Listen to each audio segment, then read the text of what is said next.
Слышу голос из прекрасного далека, голос утренний в серебряной росе. Слышу голос и манящая дорога кружит голову, как в детстве карусель. Прекрасная далека, не будь ко мне жестоко, не будь ко мне жестоко, жестоко не будь.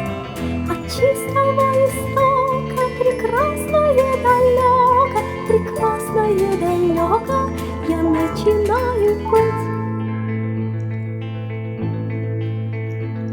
Слышу голос из прекрасного далека, он зовет меня не в райские края. Слышу голос, голос спрашивает строго: а сегодня что для завтра сделал я?